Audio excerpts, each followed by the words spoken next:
Lady Di. Ano ka ba naman, Phoebe? What are you doing? Ano ka ba, nagugulat ako sa'yo? Huwag ka maingay. Baka dumating yung inaanak ko, mamas ko ngayon. Bakit naman siya mamamas ko ngayon? Buwan ng August. Tsaka yung inaanak mo wala sa bintana. Nandito siya. Come in.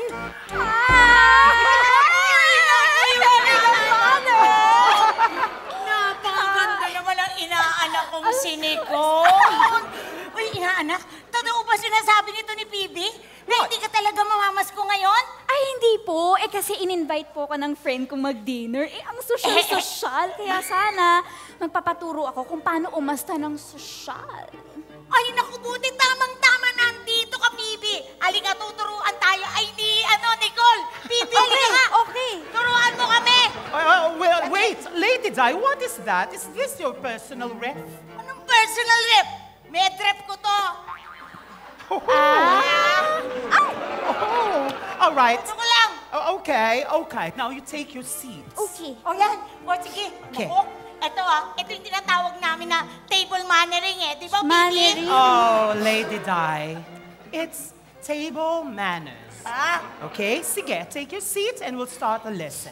Table manners pala to. Kala ko table mannering Okay.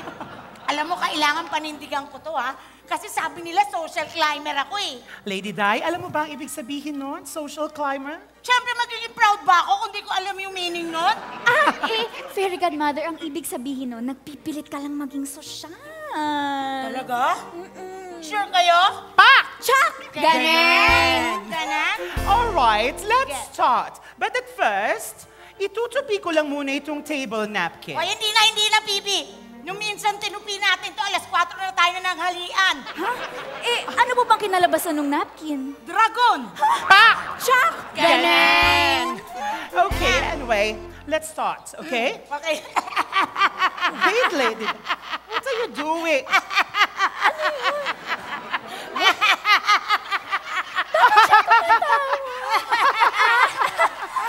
Teka lang, bakit kayo tumatawa?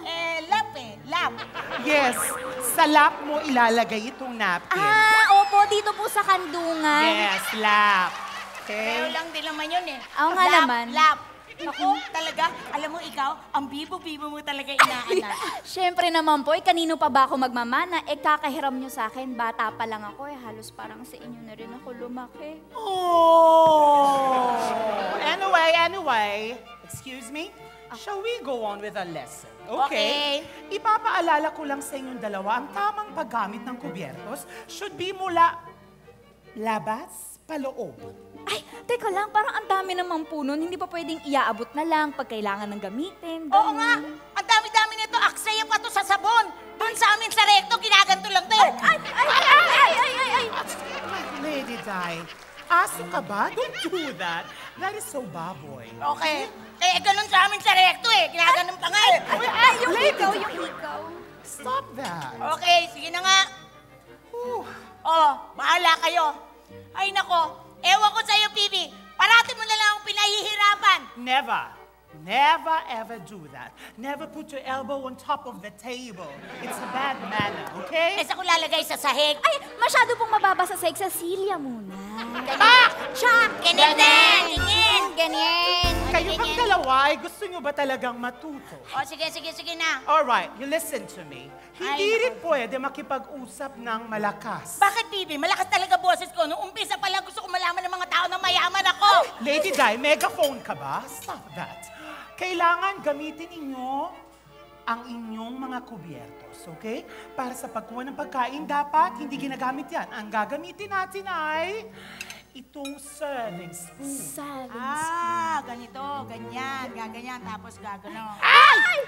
Hindi diretso sa bibig! Oo nga, at saka naku, fairy godmother, don't talk when your mouth is full. Naku, baka tumalsik yan. Dapat yung pagmaya ganyan lang. Yan, ganyan Buti pa lang. yung bata, alam niya. Bakit? Ay. Kailangan ba? Talaga paano gusto kong nakangangakong umuya? Mali ba yun? Mamaya makita nila yung ngalangalak ko Pagkatapos, kunyari nagtatanong ka, alam nga naman hindi ako sumagot. Pag kunyari magtanong ka, What is your name? Lady Di. Lady Di, lulukin mo muna yung kinakain mo bago ka sumagot sa tanong. Paano kung buo? Lulunukin ko ng buo? Hindi ba pwede ilagay lang sa gilid? Ganito? Ganon? No, that's gross. That's kadiri. Don't do Ay, that. teka lang po, di po ba yung mga monkey ginagawa naman yun? Bakit unggoy ba ang ninang mo? Hoy, hindi ako unggoy. Fairy ako! Yes, fairy siya. Fairy god monkey. Ay, Pa! Chak! Ganon! O sige, perfect ka eh, perfect ka eh. Hindi na. O, saan ka pa pupunta talaga? Bakit kailangan maging social ka? Saan pa? Sa South Korea! Hoy! Sa South Korea! Hoy, yan ba yung maraming yung tinatawag nilang K-pop? Yes, K-pop. K-pop. Oo, at pati ang pocket money, yung flight, yung hotel, sagot nila. Oh? All expenses paid? Hoy, ilibre mo naman ako dyan. Inaanak, gusto ko yan. Hindi, Day. May pera ka naman. Ba't ka magpapalibre? Eh, bakit kung libre? Mas maganda ngayon kaysa gumastos pa ako. Di ba, Bibi? Napakakunat mo naman. Hindi, Ay, basta-basta. teka lang. Bago kayo mag-away, mag-groupie muna tayo. Groupie? Oo, ito na. Groupie. No. That's a no-no. You shouldn't take pictures while having dinner. Huh? Yes. Kahit isa lang. No, Alam mo yung groupie that's ko. Sige not. na. Hindi ko maintindihan yan. Dati, say cheese lang kami. Say cheese. Ay, iba na po ngayon. Sayang kasi papakita ko pa naman to sa mga gwapo kong friends sa South Korea, yung mga K-pop, boy band, ganyan. May cute, may gwapo, Sige, may mga sige. ka-age nyo. Sige, Ako ba? sige. Bawal eh. Balatan mo Bawal na. eh. Sige, go. Pwede na, pwede na.